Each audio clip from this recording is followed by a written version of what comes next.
മലബാർ എന്നുള്ളൊരു cosmopolitan centre ഉണ്ടായത് തന്നെ അതെ ചില അതെ തങ്ങൾമാരുടെ സെറ്റിൽമെന്റിലൂടെ.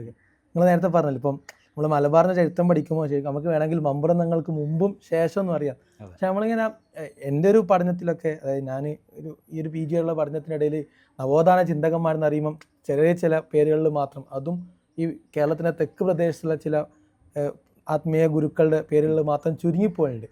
പക്ഷെ ഞാൻ പലപ്പോഴും കേട്ടത് മമ്പുറം തങ്ങൾ കേവലമായിട്ടുള്ള ഒരു മുസ്ലിം പണ്ഡിത നേതൃത്വത്തിൻ്റെ അപ്പുറത്തേക്ക് ഒരു വലിയൊരു നവോത്ഥാന ചിന്തകൻ, അതായത് മലബാറിൽ നിന്നുള്ള സ്പേസിനെ തന്നെ മാറ്റിയൊരു ചിന്തകനായിട്ടാണ് തീർച്ചയായും മമ്പുറം തങ്ങളെ പറ്റി കേട്ടിട്ടുള്ളത്. അപ്പോൾ മമ്പുറം തങ്ങൾ എന്തൊക്കെ മാറ്റം, അതായത് നിങ്ങൾ നേരത്തെ പറഞ്ഞ ഒരുപാട് പ്രശ്ന പരിഹാരങ്ങൾ, എനിക്ക് തോന്നുന്നു അങ്ങനെയും കൂടി.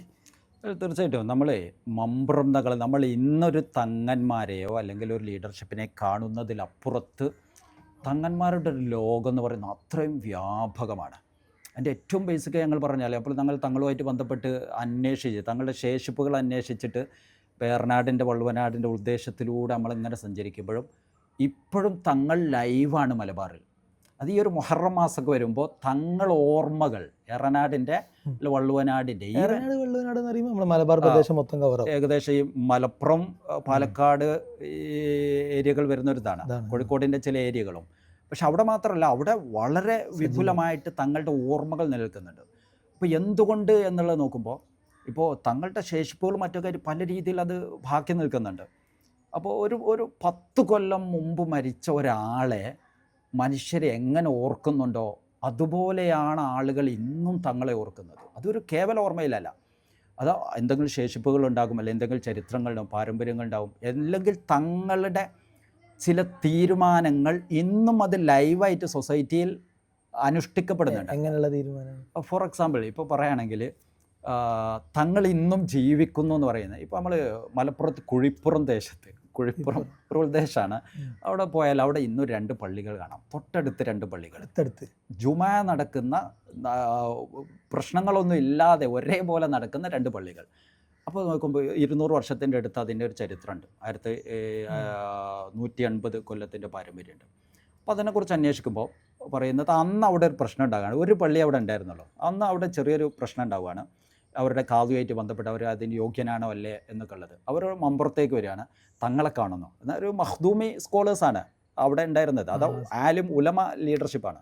അപ്പോൾ അവിടുത്തെ ഒരു ലീഡർഷിപ്പിനെ കുറിച്ച് സംശയമുണ്ടാവും, അവർ പരിഹാരത്തിന് വേണ്ടി പോകുന്നത് മമ്പുറത്തേക്കാണ്. തങ്ങളോട് പോയി പറയുന്നു, ഞങ്ങൾക്ക് ഇവരെ ഇവരുടെ എന്താ പറയുക പാണ്ഡിത്യത്തിൽ ഒരു കാളിയാവാൻ പറ്റുമോ അല്ലെങ്കിൽ ഹുത്തുബോധം പറ്റുമോ എന്നുള്ളതിൽ ഞങ്ങൾക്ക് ചില സംശയമുണ്ട്, ഞങ്ങൾക്ക് പരിഹാരം വേണം. തങ്ങൾ പറയുന്നു, തിരുവരങ്ങാടിയിലേക്ക് കൊണ്ടുവരും, ഞാൻ അവരൊന്ന് നോക്കിയിട്ട് പറയാം. അങ്ങനെയാണ് അവരന്ന് ഈ കാളിയുമായിട്ട് നാട്ടിലെ പ്രമാണിമാർ തിരൂരങ്ങാടിയിലേക്ക് വരികയാണ്. തിരൂരങ്ങാടി പള്ളിയിലാണ് അന്ന് അവിടെ തങ്ങൾ ഉണ്ടാവൽ. അന്ന് മറ്റു പള്ളികളൊന്നും വന്നിട്ടില്ല. തിരൂരങ്ങാടി ഇന്ന് നമ്മൾ മമ്പുറത്ത് പോയാൽ കടലുണ്ടി പുഴയുടെ മറുവശത്തുള്ള ആ പഴയ പള്ളിയാണ്. അപ്പോൾ അന്ന് തങ്ങൾ അവിടെ ഹുത്തുബൊക്കെ ഉണ്ട്, കേൾക്കുന്നുണ്ട്.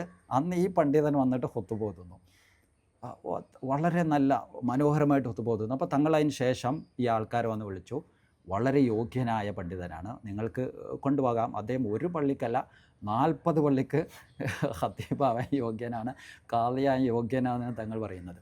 അതോടുകൂടി പ്രശ്നം പരിഹരിക്കപ്പെട്ടു. മാത്രമല്ല പിന്നെ ഈ ചരിത്രം പറയുന്നത് ഈ മനുഷ്യൻ പിന്നീട് ആ പരമ്പരയിലുള്ളവർ ആ ദേശത്ത് 40 ദേശങ്ങളുടെ കാളിയായാണ് എടുത്ത് പറയുന്നത്. പക്ഷേ ഈ പ്രശ്നം പരിഹരിക്കപ്പെട്ടെങ്കിലും നാട്ടിൽ നേരത്തെ എന്തായിരുന്നു, 2 പള്ളികളാക്കി ഉണ്ടാക്കപ്പെട്ടിരുന്നു. ഈ പ്രശ്നത്തെ തുടർന്ന് 2 പള്ളികളായി മാറിക്കഴിഞ്ഞിരുന്നു. ഇനി എന്ത് ചെയ്യണം? അതിനെ തുടർന്നാണ് മമ്പ്രം തങ്ങൾ മരിക്കുന്നത്. സെയ്ദ് ഫളിൽ തങ്ങളുടെ ലീഡർഷിപ്പ് വന്ന സമയം. അപ്പോൾ നാട്ടുകാർ വീണ്ടും വന്നു, തങ്ങൾ പറഞ്ഞ നിർദ്ദേശം ഓക്കെ ഞങ്ങൾ അംഗീകരിച്ചു, കുഴപ്പമില്ല, പക്ഷെ അപ്പോഴേക്കും ഞങ്ങളുടെ നാട്ടിൽ 2 പള്ളികളായി വന്നിട്ടുണ്ട്, ഇനി എന്ത് ചെയ്യണം? അപ്പോൾ തങ്ങൾ നിർദ്ദേശിക്കുന്ന നിർദ്ദേശം എന്ന് പറയുന്നത്, നിങ്ങൾ ഇതേപോലെ തന്നെ മുന്നോട്ട് പോവുക, ഒരു പള്ളിയിൽ ഒരു വെള്ളിയാഴ്ച ജുമാ നടക്കട്ടെ, അടുത്ത വെള്ളിയാഴ്ച അടുത്ത പള്ളിയിൽ ജുമാ നടക്കട്ടെ.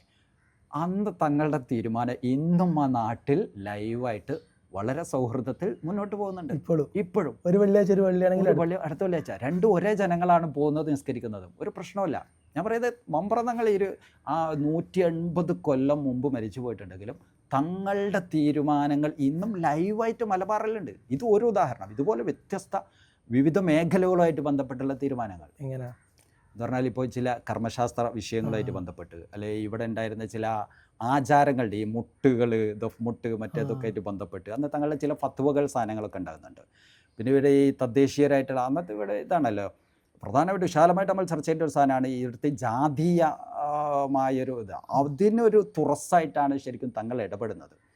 അപ്പോൾ തങ്ങളെ നവോത്ഥാന ചിന്തയിൽ പ്രധാനപ്പെട്ട ഒന്നെന്ന് പറയുന്നത് ഈ ലോക്കൽസിനെ ഇപ്പോൾ നമുക്കറിയാം, ഇപ്പോൾ 1500-കൾ മുതൽ ഇങ്ങോട്ട് നോക്കിയാൽ സജീവമായിട്ട് പ്രത്യേകിച്ച് എറണാട് വള്ളുവനാട് ദേശത്തൊക്കെ അവിടെ ഈ കാർഷിക പരിസരവും ജന്മി ഒരു ഹെജുമണി, ബ്രാഹ്മണ ഹെജുമണിയൊക്കെ ഉണ്ടായതുകൊണ്ട് തന്നെ ഈ ജാതീയ സമ്പ്രദായങ്ങൾ വ്യാപകമായിട്ട് നിലനിന്നിരുന്ന ഒരു ദേശമാണ്. അപ്പോൾ അതുകൊണ്ട് തങ്ങളുടെ ഒരു സ്പേസ് എന്ന് പറയുന്നത് നമ്മൾ കേവലം ഒരു മതപരമായ ഒരു സ്പേസിനപ്പുറത്ത് നമ്മൾ അങ്ങനെ ലൊക്കേറ്റ് ചെയ്യാൻ പറ്റുള്ളൂ. നമ്മൾ തങ്ങളെക്കുറിച്ച് പഠിക്കുമ്പോൾ ഒരു മതപരമായ പരിസരം എന്നുള്ളത് ഓക്കെയാണ്. പക്ഷെ അതിനപ്പുറത്ത് തദ്ദേശീയരായ ലോക്കൽ വ്യത്യസ്ത മതജാതി വിഭാഗങ്ങളെ ചേർത്ത് പിടിച്ചുള്ളൊരു തങ്ങളെ നമുക്ക് കണ്ടെത്താൻ പറ്റും. ശരിക്കും അതിൻ്റെ ഒരു കണ്ടിന്യൂറ്റിയാണ് ഇന്നും മലബാർ ആസ്വദിക്കുന്ന നമ്മളിന്ന് ആസ്വദിക്കുന്ന ഒരു ബഹുസ്വരത ഉണ്ടല്ലോ. എന്തുകൊണ്ട് ഉത്തരേന്ത്യയിൽ നിന്ന് മലബാർ ഡിഫറൻ്റ് ആവുന്നു? ശരിക്കും ഇതേപോലെയുള്ള ഫിഗേഴ്സ് ഇവിടെ ജീവിച്ചു പോയി എന്നുള്ളത് തന്നെയാണ്. അതിലേറ്റവും പ്രധാനപ്പെട്ടത് മമ്പ്രതങ്ങൾ തന്നെയാണ്.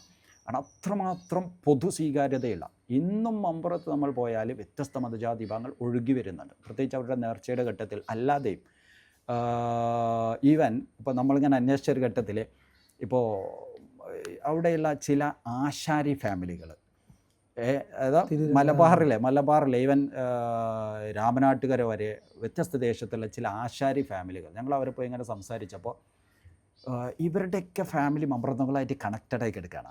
എങ്ങനെ? ഹിന്ദു ഫാമിലികളാണ്, ആശാരി ഫാമിലികളാണ്, ദളിത് താഴ്ന്ന വിഭാഗങ്ങളും അല്ലാത്തവരൊക്കെ ആയിട്ടുള്ളവർ എന്ന് പറഞ്ഞാൽ. ഇപ്പോൾ അന്ന് തങ്ങൾ വന്ന സമയത്ത് നമ്മുടെ നാടിൻ്റെ ഒരു ബൗസര എന്ന് പറഞ്ഞാൽ ഒരു ആരാധനാലയം എന്ന് പറഞ്ഞാൽ അപ്പോൾ അത് മുസ്ലിം ആരാധനായാലും ഹിന്ദു ആരാധനായാലും ഫസ്റ്റ് സൈറ്റിൽ ഒരേപോലെയാണ്.